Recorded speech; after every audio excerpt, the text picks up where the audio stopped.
Pessoal do nono ano, eu vou fazer aqui dois exemplos de como resolver esse exercício 45. Eu não vou fazer exatamente esses itens, mas um exemplo muito parecido aqui com raiz cúbica, raiz quinta, porque na aula a gente só viu com raiz quadrada.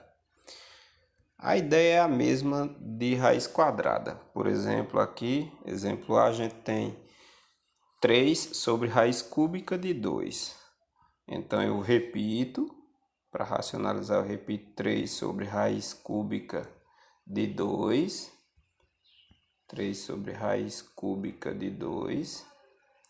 E multiplico por um número de tal forma que eu possa simplificar com esse 3 do índice aqui. Então eu vou multiplicar por raiz cúbica de 2 elevado a 2 sobre raiz cúbica de 2 elevado a 2. Eu não estou alterando a expressão, conforme a gente viu na aula, porque essa fração aqui, quando eu divido raiz cúbica de 2 ao quadrado sobre raiz cúbica de 2 ao quadrado, dá 1, né?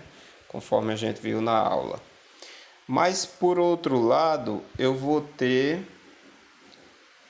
multiplicando aqui, 3 raiz cúbica de 2 ao quadrado. A gente tem 3 raiz cúbica de 2 ao quadrado sobre raiz cúbica de 2 vezes raiz cúbica de 2 ao quadrado dá raiz cúbica de 2 elevado a 3.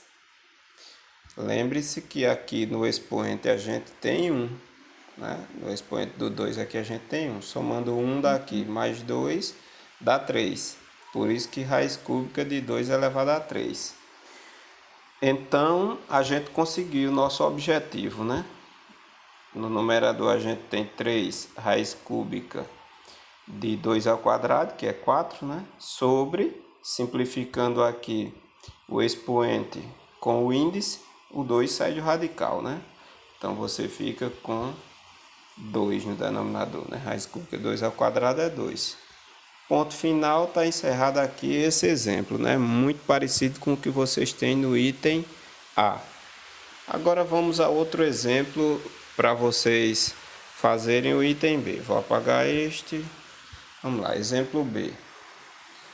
Suponhamos que a gente tenha 1 sobre raiz quinta de 3 para resolver. Você preserva aqui 1 sobre raiz quinta de 3.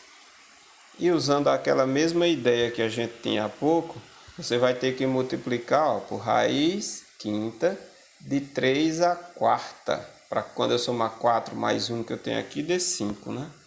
E você possa simplificar. Então, raiz quinta de 3 a quarta. Quando eu somar aqui o 1, eu apaguei. Quando somar o 1 mais esse 4 dá 5, e simplifica com o 5 do índice. Então, continuando aqui, a gente vai ter 1 vezes raiz quinta de 3 a quarta, dá raiz quinta de 3 a quarta, sobre raiz quinta de 3 elevado a 5. Né? Então, a gente fica com, em cima, no numerador, raiz quinta de 81, 3 a quarta dá 81, né? No denominador, você simplifica o expoente com o índice, o 3 sai do radical, então isso fica 3. Ponto final, está racionalizado o denominador dessas frações.